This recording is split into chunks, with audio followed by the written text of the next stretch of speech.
Hi, நான் உங்கள் ஸ்ரீ பேசுகிறேன். இப்போ நம்ம நண்டு கிரேவி எப்படி பண்ணலான்னு பார்க்கலாம். நான் வந்து மிளகு ஒரு 2 ஸ்பூனு, ஒரு சைஸ் பூண்டு, சீரகம் ஒரு ஸ்பூனு, 3 கருவேப்பிலை எடுத்திருக்கேன். இது எல்லாத்தையுமே நம்ம வந்து நல்லா மிக்சியில் நெய்ஸாக அரைச்சிக்கலாம். அரைச்சி வச்சாச்சு. இப்போது நம்ம ஒரு பேனில் வந்து ஒரு நல்லா சூடாகட்டும். பேன் முதல்ல எண்ணெய் ஊற்றிக்கோங்க. ஊற்றினதுக்கப்புறம் காஞ்சதுக்கப்புறம் 2 பட்டை இலை, கிராம்பு, ஏலக்காய் இது எல்லாமே போட்டு, லவங்கம் இதெல்லாம் போட்டு கொஞ்சம் வதக்குங்க. வதக்குனதுக்கப்புறம் வெங்காயம் வந்து கொஞ்சம் கட் பண்ணி வச்சுருக்கேன், ஒரு 2 கையளவு. அதை வந்து நீங்கள் வந்து பேனில் போட்டுடுங்க. போட்டுட்டு நல்லா செவரட்டும். நீங்கள் நல்லா மிக்ஸ் பண்ணுங்கள். வெங்காயம் எந்த அளவுக்கு வதங்குதோ அந்த அளவுக்கு உங்களுக்கு நல்ல டேஸ்ட்டு கொடுக்கும். ஸோ நல்லா செவரட்டும். நானும் மிக்ஸ் பண்ணிக்கிறேன்.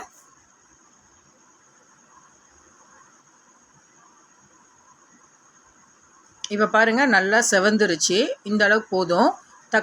அரைச்ச தக்காளி ஒரு 3 எடுத்து வச்சுருக்கேன். அரைச்சி அதை மிக்ஸ் பண்ணிக்கிறோம் நம்ம. இப்போ நான் எல்லா தக்காளியும் அதில் மிக்ஸ் பண்ணிடுறேன்.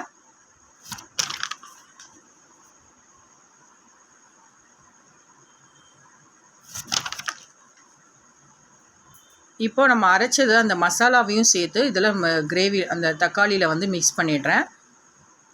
இப்போ எல்லாத்தையுமே சேர்த்து நல்லா மிக்ஸ் பண்ணிக்கோங்க. நீங்களும் மஞ்சத்தூள் 1 ஸ்பூனு, கரம் மசாலா 1 ஸ்பூனு போட்டிருக்கேன். கார மிளகாத்தூள் வந்து 1 ஸ்பூனு. நீங்கள் காரம் நிறைய வேணுன்றவங்க 2 ஸ்பூன் போட்டுக்கோங்க, இல்லை வேணான்றவங்க 1 ஸ்பூன் போட்டுக்கோங்க. இது எல்லாத்தையுமே நல்லா மிக்ஸ் பண்ணிட்டேன். இப்போ பாருங்கள், கிரேவி நல்லா குக் ஆகுது.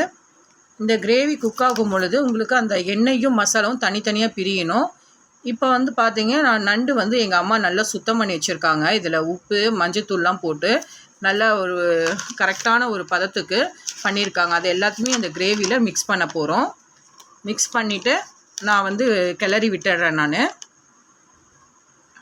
நான் என்னுடைய கடாய் வந்து ரொம்ப சின்னதாக இருக்கனால என்னுடைய கம்ஃபர்ட்டுக்கு நான் ஸ்பூன் எடுத்து யூஸ் பண்ணியிருக்கேன். உங்களுக்கு என்ன கம்ஃபர்ட்டோ அதை நீங்கள் அந்த ஸ்பூனை வந்து நீங்கள் யூஸ் பண்ணிக்கலாம். இப்போ நல்லா நான் மிக்ஸ் பண்ணிக்கிட்டேன். மசாலாவும் அந்த நண்டும் வந்து 2ம் மெர்ஜாகணும்.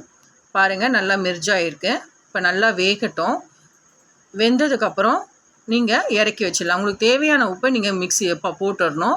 கொத்தமல்லி தழை ப்ளஸ் வந்து சீரகமும் பூண்டு அரைச்சி வச்சதை ஒரு 2 ஸ்பூன் அதை மேலே தூவிட்டு நான் இறக்கிட்டேன்.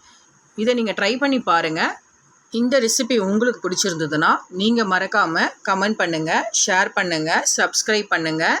இதை பற்றி நீங்கள் என்ன நினைக்கிறீங்கன்றதையும் எனக்கு மறக்காமல் சொல்லுங்கள். தேங்க்யூ.